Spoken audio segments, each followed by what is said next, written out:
Hi friends, Gurukripa എന്ന എൻ്റെ ചാനലിലേക്ക് എല്ലാവർക്കും സ്വാഗതം. മഹാമൗന സാധനയിലിരിക്കുന്ന എൻ്റെ ഗുരുവിനും ഞാൻ എൻ്റെ ആത്മപ്രണാമം അർപ്പിക്കുന്നു. ഇന്ന് ഞാൻ നിങ്ങളുടെ മുന്നിൽ അവതരിപ്പിക്കുവാൻ ആഗ്രഹിക്കുന്ന ഒരു വിഷയം, എന്താണ് ഉപാസന? എന്തിനാണ് നാം ഉപാസനകളിലൂടെ ഈ ജീവിതം മുന്നോട്ട് കൊണ്ടുപോകേണ്ടത്? ഓരോ വ്യക്തിയും അറിഞ്ഞിരിക്കേണ്ട ജീവിത രഹസ്യങ്ങൾ എന്തെല്ലാം? ഉപാസനകളിലൂടെ നാം നേടേണ്ട ആത്മീയമായ ഉയർച്ചകൾ എന്തെല്ലാം, അത് ഏതൊക്കെ രീതിയിൽ എന്നതിനെ പറ്റിയാണ് ഞാൻ നിങ്ങളുടെ മുന്നിൽ നിന്ന് പ്രതിപാദിക്കാൻ പോകുന്നത്. ഉപാസനയെ പറ്റി പറയുമ്പോൾ ഓരോ വ്യക്തികളുടെയും ജീവിതത്തിൽ ഉപാസനകൾ കടന്നു പോകുന്നത് പല പല പല തലങ്ങളിലൂടെയാണ്. അതായത് കോടി പൂജാ സമം സ്തോത്രം, കോടി സ്തോത്ര സമോ ജപം, കോടി ജപോ സമം ധ്യാനം, കോടി ധ്യാന സമോലയം എന്നാണ് ഭഗവത്ഗീതയിൽ പറയുന്ന ഭാഗമാണിത്. കോടി പൂജകൾക്ക് തുല്യമാണ് ഒരു ജപം, കോടി ജപങ്ങൾക്ക് തുല്യമാണ് ഒരു ധ്യാനം, കോടി ധ്യാനങ്ങൾക്ക് തുല്യമാണ് ലയം. അത് അനുഭവിക്കുന്നവർക്ക് മാത്രമേ അതിൻ്റെ ആഴങ്ങളിലേക്ക് ഇറങ്ങിച്ചെല്ലാനും. ചെറുതിനെ നമുക്ക് നോക്കിയാൽ അറിയാം നമ്മുടെ ജീവിതം ഏത് രീതിയിലാണ് മാറിക്കൊണ്ടിരിക്കുന്നതെന്ന് നോക്കിയോളൂ.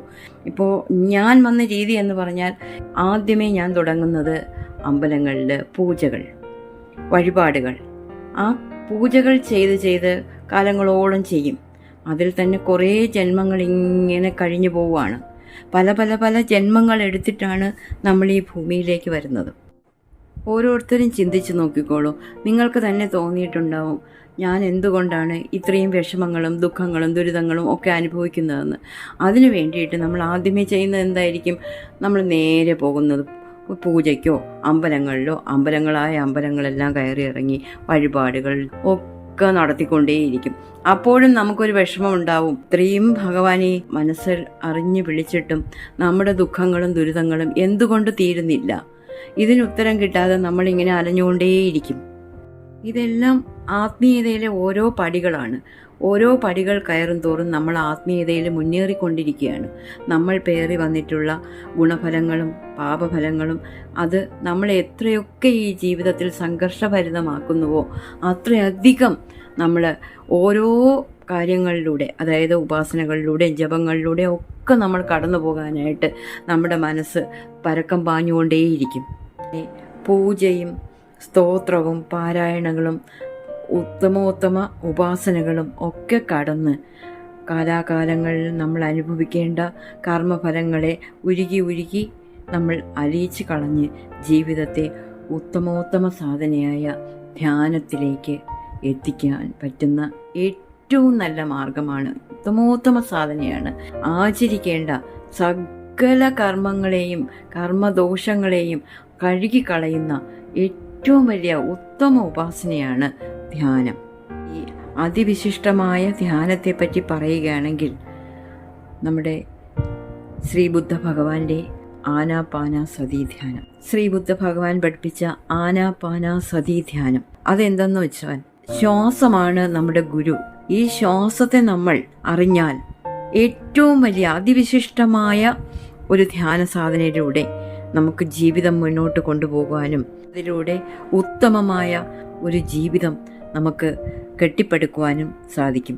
ആത്മീയതയും ഭൗതികതയും ഒരുമിച്ച് കൂടി ചേർന്ന് പോകുന്ന ഏറ്റവും വലിയ ഉത്തമ സാധനയായ ഈ ധ്യാനത്തെയാണ് ഇന്ന് ഞാൻ നിങ്ങളുടെ മുന്നിൽ അവതരിപ്പിക്കുന്നത്. ധ്യാനമെന്നാൽ യോഗഃ ചിത്തവൃത്തി നിരോധഃ എന്നാൽ യോഗഃ, അതായത് നമ്മുടെ ശ്വാസമെന്ന ഗുരുവിനോടൊപ്പം ചേർന്നിരിക്കുക.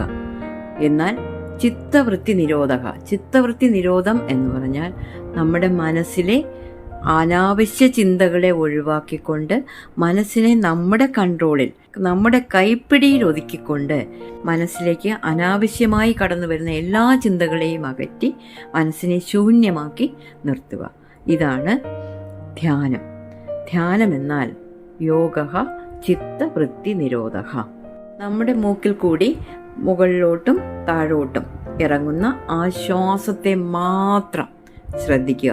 അനാവശ്യമായി വളരെയധികം ബലം പിടിച്ച് ശ്വസിക്കുകയോ ഉച്ഛ്വസിക്കുകയോ ചെയ്യാതെ കൃത്യമായിട്ട് കയറി ഇറങ്ങുന്ന ആ ശ്വാസത്തിൽ, അതായത് ശാന്തമായിട്ട് നമ്മൾ ഇരിക്കുമ്പോഴും നമ്മൾ ജോലി ചെയ്യുമ്പോഴും ഒക്കെ നമ്മളോടൊപ്പമുള്ള ആ ശ്വാസത്തെ മാത്രം ശ്രദ്ധിച്ച് നമ്മൾ കണ്ണടച്ച് മനസ്സിനെ ശൂന്യമാക്കി, മനസ്സിൽ യാതൊരു ചിന്തകളുമില്ലാതെ ഇരിക്കുക. അതിൽ കൂടി കിട്ടുന്ന ആ ഒരു അനുഭവം നിങ്ങൾ 1.5 മണിക്കൂർ ആദ്യം ചെയ്തു നോക്കുക.